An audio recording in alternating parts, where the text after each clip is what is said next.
북한은 없습니다. 중국도 아직은 힘들 것 같아요. 미국 모릅니다. 왜? 여러분 지금 미국에 달려있는 모든 120mm 전차포는 독일제 전차포 라이센스 생산이에요. 지상 무기에서 우리 라이벌은요 미국 아니에요. 독일이에요. 게르만스키들을 우리가 어떻게 밟고 올라가냐 이게 굉장히 중요한 겁니다. 그리고 여기서 가장 중요한 게 5가지 핵심적인 신기술이 나옵니다.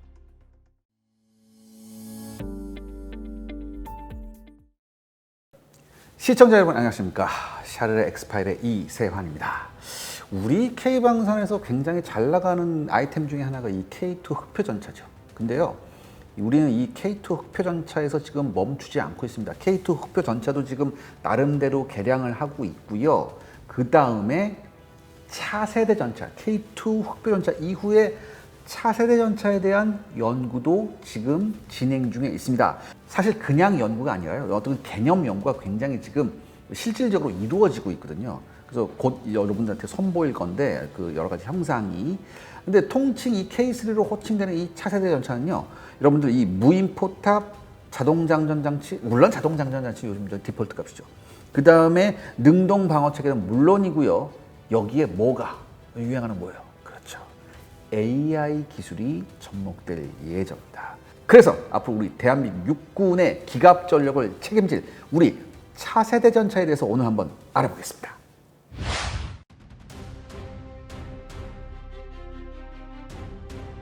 우리가 모르는 사실이 있다? 여러분들 뭐냐면 K2 전차 지금 잘 나가잖아요. 이 K2 전차가요 개발된 게 언제인 줄 여러분들 기억을 되돌려 보세요.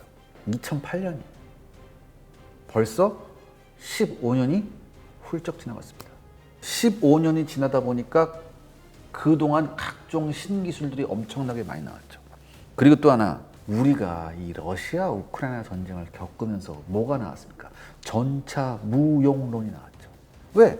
야 이거 무슨 500달러짜리 드론한테 이게 뭐 수십만 달러짜리 전차가 작살나지 않냐. 전차가 뭐가 필요하냐 이런 얘기가 나오기 시작했죠. 그래서 이 전차 무용론이 나왔기 때문에 더 이상 전차 개발은 없을 것이라고 성급하게 말씀하시는 분들이 계시지만 실상은 전혀 아닙니다. 전차는 여러분 누가 뭐래도 가장 강력한 지상의 화력 지원 수단이라고 제가 여러 차례 말씀드렸죠. 전투부대한테. 그렇기 때문에 지금 유럽의 방산 선진국들은 이미 차세대 전차에 대한 연구를 진행시켜서 실증 모델이 나와버렸어요. 이미 이렇다고요. 특히 이 망할 놈의 게르만스키들은 실증 전차를 내놨는데 이탈리아가 이걸 덜커덕 채용한대요. 그러니까 여러분들 우리도 여기서 가만히 있으면 안 되죠. 야 조금 잘 팔린다 해서 우리가 방심하고 있다면 뭐예요? 금방 이게 뭐가 돼버려요? 구식이 돼버린다. 그러니까 우리가 끊임없이 시장을 선도하기 위해선 선도? 조금 솔직히 말할까요? 끊임없이 시장의 트렌드에 뒤처지지 않기 위해서는 우리가 어쩔 수 없이 차세대 전차를 개발해야 된다. 이런 우리가 당면 과제를 지금 맞닥뜨리고 있는 겁니다.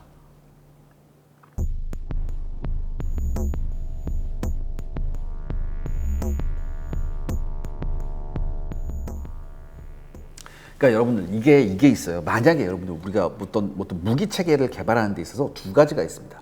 첫 번째는 국가의 과제를 받는 거예요. 군의 소요가 야 우리 군이 이런 거 필요하니까 이런 걸 만들어줘 라고 하잖아요. 라고 하면은 대신 요구하는 게 있죠. 성능은 이러이러해야 되는데 요 액수 안에서 만들어야 돼. 굉장히 힘듭니다. 그리고 언제까지 해서 길이 넘어가면 안 돼. 그러면 여러분들 무슨 일이 일어나는 줄 알아요?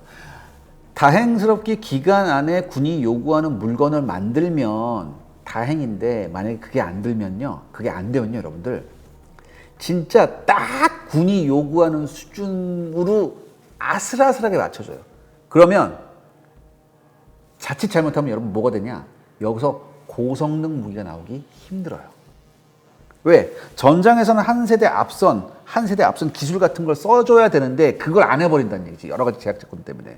이런 게 한 가지 방법이 있고 두 번째 방법은 뭐냐면 제조업체가 먼저 선행 연구를 하는 거예요. 그래서 우리가 선행 연구에서 우리가 딱 보니까 현재 전쟁 돌아가는 전 세계적인 그 트렌드를 보고 이렇게 되니까 이렇게 돌아가고 있다. 그래서 우리 업체가 선행적으로 이런 걸 만들었으니까 군이 한번 봐라. 군이 만약에 우리 군이 필요하자면 우리는 이걸 뭐 하겠다? 수출하겠다. 이렇게 되는 거죠. 그런데 우리 차세대 전차는요. 우리 국방과학연구소하고 전차제조사인 현대 로템이 같이 모여서 선행 연구를 하기로 한 거예요. 그래서 그 선행 연구에 따라서 이제 개념도가 나오고 여러 가지가 이제 나왔죠. 그리고 여기서 가장 중요한 게 5가지 핵심적인 신기술이 나옵니다.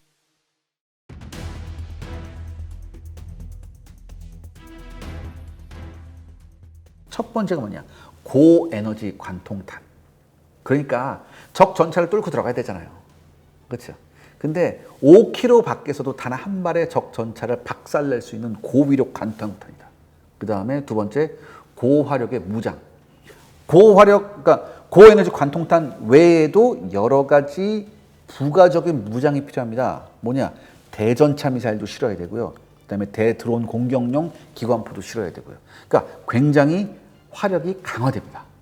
세 번째는 무인 포탑 최적화가 돼야 된다. 여러분들 지금까지 여러분들 전차는요 포탑에 적어도 2명 이상이 탑니다. 그래서 어떻게 해야 돼요? 전차장하고 포수가 같이 타야 되죠. 그런데 사실 전차에서 가장 피격이 많이 되는 것도 포탑이에요. 그러니까 이 포탑 안에 있으면 피해를 당할 확률이 높아요. 전차가 가장 높거든요. 피해 당할 확률이. 그런데 여러분 우리가 여러 가지 문제에 시달리잖아요. 첫 번째 무엇이 시달려요? 인구 절벽 문제가 있습니다. 굳이 전차에다 4명, 5명씩 넣어야 되느냐. 이런 문제에 시달리고 있고. 두 번째, 야 가장 위험한 게 포탑인데 그럼 만약에 저 포탑을 만약에 무인화하면 포탑을 훨씬 작게 만들 수 있잖아요. 포탑을 훨씬 작게 만들면은 피탄될 확률도 떨어지겠죠. 그러니까 이런 문제가 있습니다. 그렇기 때문에 무인 포탑의 최적화 설계 또 하나 뭐가 있어요? 그러면 전차 차체 앞부분에 이제 승무원들이 탈 거 아니야. 승무원들이 타는데 여기 승무원 숫자를 3명, 더 나가서는 2명까지 줄일 수 있거든요. 그러니까 2명으로 전차를 운용할 수 있다. 근데 이 승무원이 타는 이 조종석 형태가 캡슐형으로 돼 있어서 방어력이 어마어마하게 올라갑니다. 그러니까 전차를 타되 이 전차를 탄 승무원들의 방어 구조가 굉장히 혁신적으로 향상되는 겁니다. 그러니까 전차 승무원들은 그 어떤 경우에서라도 생존이 가능해지는 거죠. 그 다음에 또 중요한 게 뭐냐면 기동화를 해야 되는데 이게 일반 엔진 넣으면 안 돼, 이제. 대용량의 수소 연료 전지 기반의 이 기동화다. 쉽게 말해서 수소 연료 엔진이죠. 이런 그 추진 시스템을 갖는다. 기존에 뭐 휘발유 넣는 게 아니라. 이렇게 되면요, 여러분들 이 전차의 항속거리가 비약적으로 늘어납니다. 그 다음에 에너지 효율도 굉장히 좋아지고요. 마지막으로 여러분들 전차에서 가장 중요한 건 뭐예요? 아까 말했죠. 캡슐형 방어. 그거에 더 나아가서 전차 차체를 완전히 방어할 수 있는 고효율의 방탄 세너맛 기술. 이것도 중요한 겁니다. 여기에 플러스 알파가 하나 더 있죠. 뭐냐? 다중대역 스텔스 기술이에요. 그러니까 뭐냐? 이 다중대역 스텔스라는 건 그러니까 적의 레이저 관측 장비, 적외선 관측 장비, 그다음 레이더 관측 장비 이 모든 것에 대해서 스텔스화가 돼야 된다. 이런 거거든요. 그러니까 이런 최첨단의 핵심 기술이 들어가야 된다. 그렇게 되면 러시아 우크라이나 전쟁에서 있었던 여러 가지 전차 위협 요소에 이제는 그것을 극복하고 전차 본연의 임무를 수행할 수 있다. 이런 겁니다. 이런 걸 선제적으로 연구해서 이런 전차를 내놔야지 이제는 팔린다는 얘기죠. 쉽게 말해서 이게 그냥 전차가 아니고요. 모든 최첨단 기술이 집약된 전차입니다. 그리고 이런 우리가 지금 생각하고 있는 이런 전차들이 앞으로 국제시장에서 다른 나라에서도 쏟아져 나올 거예요. 우리 여기서 어떻게 되죠? 승리해야 되잖아요. 그래서 우리가 이런 걸 선행 연구한다. 일단은 가장 먼저 말씀드리고 싶은 게 쉽게 말씀드릴게요. 이 지금까지 전차 궤도가 다 금속이잖아요. 이제는 뭐다? 금속이 아니라 고무 궤도로. 고무? 야, 고무 저거 뭐 총 몇 발 쏘면 끊어지는 거 아니에요? 야, 요즘 그런 거 아니에요. 이게 여러분들 지금 나와 있는 이 최첨단의 고무 궤도를 이용해 보니까 이게 오히려 금속 궤도보다 피격에서 유리해요. 그런 게 굉장히 많대요. 그리고 이게 금속 궤도는요, 이게 파손되잖아요. 파손되면서 부수적인 피해를 발생시킬 수 있습니다. 하지만 고무 궤도는 그렇지 않아요. 더군다나 고무의 특성상 이 중량이 50% 이상 줄어듭니다. 특히 여러분들 요즘 전차들은 도심에서도 작전할 수 있거든요. 근데 금속 궤도로 깔고 지나가 봐요. 도로 다 망가지거든요. 근데 고무 궤도는 그럴 필요가 없다. 그리고 또 중요한 거. 여러분 가면 갈수록 여러분들 모든 장비는 뭐가 돼야 된다? 인체공학적이 돼야 돼요. 근데 금속 궤도로 가면 안에 타 있는 승무원들 어떻겠습니까? 굉장히 피로도가 심합니다. 그런데 이 고무 궤도는요, 테스트 결과 진동 효과가 70%나 감소돼요. 그렇게 되면 어떻게 돼요, 여러분들? 승무원의 피로도가 확 줄어듭니다. 그리고 제가 아까 말씀드렸죠, 핵심 기술 중에 이 승무원 방호 캡슐, 이게 외부에서 타격하는 어떤 그 대전차 탄이나 아니면 성형자격탄이 들어와도 이 캡슐이 굉장히 잘 보호할 수 있습니다. 그리고 자동 화재 진압 시스템이 안에 있어요. 그래서 외부에서 충격을 받아서 충격받는과 동시에 불꽃이 튀려고 하면은 그것을 0.01초 내에 시스템이 감지하고 그 소화액을 쫙 뿌립니다. 그래서 승무원을 보호할 수 있어요. 그 다음에 중요한 게 뭐냐면 현대전은 뭐예요? 네트워크전이죠. 내 전차가 습득한 정보를 다른 전차하고 실시간으로 공유할 수 있습니다. 이것뿐만 아니라 무인기나 정찰기가 확보한 데이터 영상을 나도 그대로 같이 볼 수 있어요. 실시간으로. 그리고 우리 모든 주변의 전차, 우리 아군 전차하고 이걸 공유하면서 내가 어디에 있고 저기 어디에 있고 내 동료가 어디 있는 걸 정확히 합니다. 이렇게 되면 일단 뭐예요, 여러분들? 게임이 끝나죠, 사실. 그리고 이게 별도의 모니터를 보는 게 아니라 승무원이 헬멧을 딱 쓰고 있거든요. 이 헬멧에 시연이 됩니다. 그래서 이 헬멧에 딱 시연이 되면서 현장 몰입감이 훨씬 높아지는 거죠. 그리고 승무원이 고개를 딱 돌리면 전차 내부가 보이는 게 아니라 이걸 딱 그 모드를 하면 전차 외부의 상황이 그대로 보여요. 그러니까 증강현실까지 되는 거죠.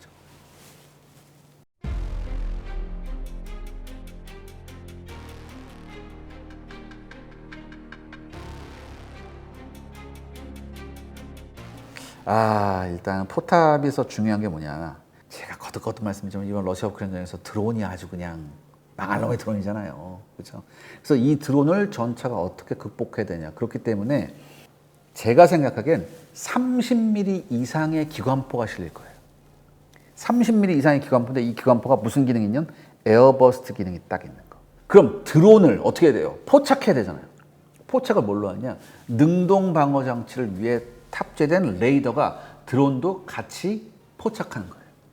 여러분, 능동 방어 장치가 뭐죠? 적이 대전차 미사일이나 로켓탄을 쐈을 때 우리도 뭐예요? 산탄총 같은 거를 팡 쏴서 미리 터뜨리는 거죠. 그렇다면 적의 대전차 미사일이나 대전차 로켓이 날라올 때 이걸 어떻게 거기에 있는 소형 레이더가 얘를 감지한단 말이에요. 그런데 이거를 업그레이드 시켜서 이 소형 레이더가 적 드론도 감지할 수 있게 360도로 이렇게 한 거예요. 이게 여러분들 기술적으로 굉장히 힘듭니다. 왜냐? 여러분, 보통 대전차 로켓이나 대전차 미사일은요, 초속 500m입니다. 속도가 굉장히 빠르죠. 초속 500m예요. 그런데 드론은 어때요? 드론은 해봤자 시속 100km, 150km입니다. 속도 차이가 확 나죠. 레이더가 민감도가 하나로 세팅이 되면, 민감도를 하나로 세팅을 해버리면 속도 차이가 이렇게 많이 나면 그 둘 중에 하나 못 잡아요. 무슨 말씀인지 이해하시죠? 둘 중에 하나 못 잡아요. 빠른 것만 잡던가 느린 것만 잡던가 두 개가 다 안 된다고. 하지만 디지털 기술로 요거를 여기 또 A사 레이더가 들어간 거예요. A사가 다양한 파장에서 다양한 영역에서 오는 다양한 속도의 물체를 파악하고 여기서 들어가는 게 뭐예요? A사 플러스 뭐다? AI가 여기서 들어가는 거예요. AI. 저기서 날라오는 건 대전차 미사일이다. 그러니까 이 대전차 미사일 뭘로 잡아야 돼? 능동 방어 시스템을 잡아야 돼. 딱. 근데 또 뭘 나가나? 저거는 대전차 미사일이 아니라 드론이야. 여기서 또 AI가 왜 중요하냐면 여러분들, 레이더가 드론을 잡을 때 가장 큰 문제가 뭔지 아십니까? 새하고 구분을 못해요. 속도가 비슷하니까. 그런데 AI는 이걸 파악하는 거죠. 어떻게? 날아오는 패턴을 보는 거죠.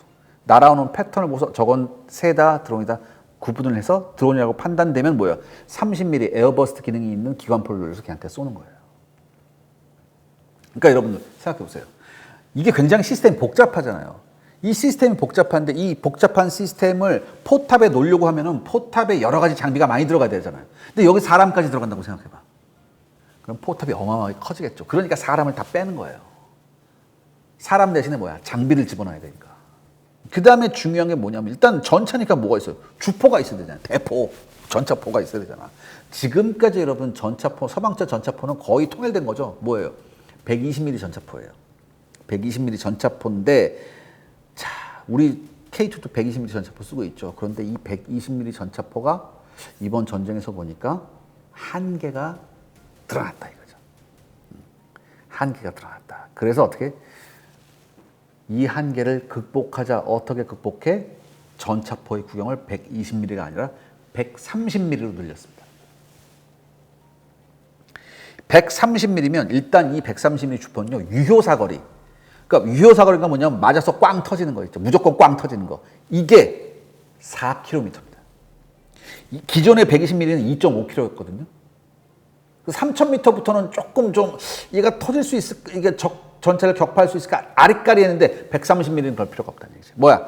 4km 이내면 무조건 쏘면 무조건 작살난다는 얘기예요. 근데 이게 또 여기서 이게 나오는 게 이 130mm 처음 우리가 먼저 만들었을까? 아니야. 여기 또 망하려면 게르만스키가 나와요. 게르만스키가 이 게르만스키 애들이 먼저 만들었어 130mm를. F-51 판터라고 있거든. 이거 보고 반해서 이탈리아 애들이 이거 지금 도입한다고 그러는 거예요. 그러니까 우리도 오케이 우리가 트렌드에서 벗어나면 안 된다. 우리도 130mm로 가자. 근데 사실 여러분 이건 굉장히 중요한 겁니다. 왜? 일단 이 130mm 포를 만든다는 건 여러분들 130mm 엄청난 폭우 압력을 견딜 수 있는 첨단의 야금 기술이 있는 국가만이 이 전차포를 만들 수 있습니다. 그리고 모두 만들 수 있어요. 이 전차 포탄도 첨단의 포탄 제조 기술력이 있어야 됩니다. 근데 우리는 이 두 가지가 다 있어요. 북한은 없습니다. 중국도 아직은 힘들 것 같아요. 미국 모릅니다. 왜? 여러분 지금 미국에 달려있는 모든 120mm 전차포는 독일제 전차포 라이센스 생산이에요. 그러니까 여러분들 지상 무기에서 우리 라이벌은요 미국 아니에요. 독일이에요. 게르만스키들을 우리가 어떻게 밟고 올라가냐 이게 굉장히 중요한 겁니다. 또 중요한 게 뭐냐면은 이게 방금 말씀하셨잖아요. 이게 허브가 그러니까 우리가 딱 보면 이게 막 데이터를 서로 공유하고 허브 같잖아요. 이게 뭐냐면 여러분들 전차 하나하나가 모두 뭘 할 수 있다? 지휘를 할 수 있다는 얘기예요. 뭘 함으로써? 정보를 공유함으로써. 즉 전차 하나가 만약에 전차가 가다가 지휘관 전차가 피격이 됐어요. 그래서 작동 불능이 됐습니다. 작전 불능 상태가 됐어요. 그럼 나머지 전차 전부 다 후퇴해야 돼요?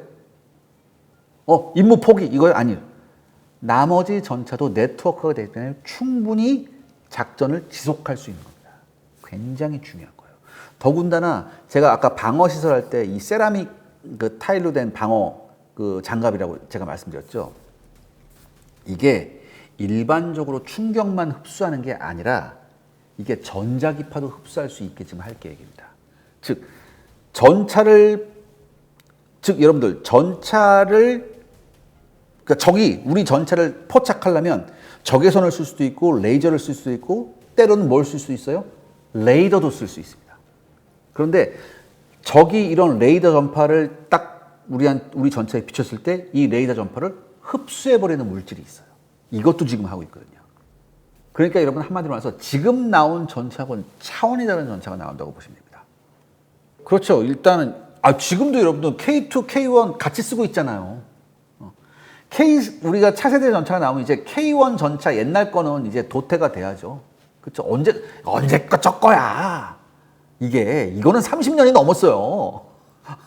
30년 넘었단 말이에요. 아직도 마르고 닳도록 쓸 수는 없지. 그래서 대충 오버홀해서 저는 예전에 K1 전차 있잖아요. 105mm 단 거 있잖아요. 대충 오버홀 좀 해가지고 딴 나라에 팔았으면 좋겠어요. 좀 이렇게 좀 동남아시아 국가에 좀 팔았으면 좋겠어요. 그렇게 했으면 좋겠고. 이게 나온다고 해서 K2 전차가 죽는 거 아니죠. 우리 같이 써야 되고, 그 다음에 K2 전차, 여러분들 생각해봐. 제가 뭐라고 그랬어요? 지금 국제 방산 시장에서 항상 하이엔드 무기만 팔려요? 아니란 얘기라니까. 검증된 무기, 혹은 더 저렴한 무기를 찾는 나라가 훨씬 더 많아요. 그러니까 차세대 전차가 나온다고 하더라도 우리 K2 전차는 계속해서 업그레이드 되면서 뭐다? K방산 시장에서 충분한 역할을 할 수 있습니다. 그렇게 생각하셔야 돼요. 그러고서 우리 군을 위한 최첨단의 하이엔드급 전차가 나오고 이것이 조금 더 시간이 지나면 또한 국제 방산 시장에서 또 히트를 칠 거라고 전 믿어 의심치 않습니다. 여러분, 이제 전차는요, 단순히 그냥 뭐 포탄 쏘고 몸빵하는 그런 녀석이 아니에요. 이제는 지상에서의 모두가 하나하나가 지휘소 역할을 하면서 또 데이터의 허브 역할을 하는 그런 시대가 왔습니다. 그러니까 이런 전차를 우리가 우리 손으로 개발한다는 게 저는 진짜 중요하다고 생각하거든요. 좀 더 과감한 투자를 통해서 우리가 이걸 좀 입도 선매했으면 좋겠어요. 그래서 지상무기만큼은, 특히 전차만큼은 우리 한국제가 세계 최고다, 세계 최고 수준이다, 세계 탑티어다, 이랬으면 좋겠거든요. 뭐 지금도 거의 비슷하게 갔는데 앞으로도 여기서 끝나면 안 되잖아요. 앞으로도 우리가 선 투자를 하고 선행 연구를 해서 우리가 가장 앞선 시스템을 내놔야 된다. 전 그런 생각을 하고 있었고요. 그리고 제가 말씀드린 대로 지금 업체와 국방과학연구소에서 이렇게 하고 있습니다. 굉장한 분들이에요. 우리는 이분들한테 정말 감사드려야 됩니다. 자, 샤를 X-파일, 오늘은 차세대 전차에 대해서 알아봤습니다. 다음 시간에 좀 더 흥미로운 주제로 여러분을 찾아뵙겠습니다. 감사합니다.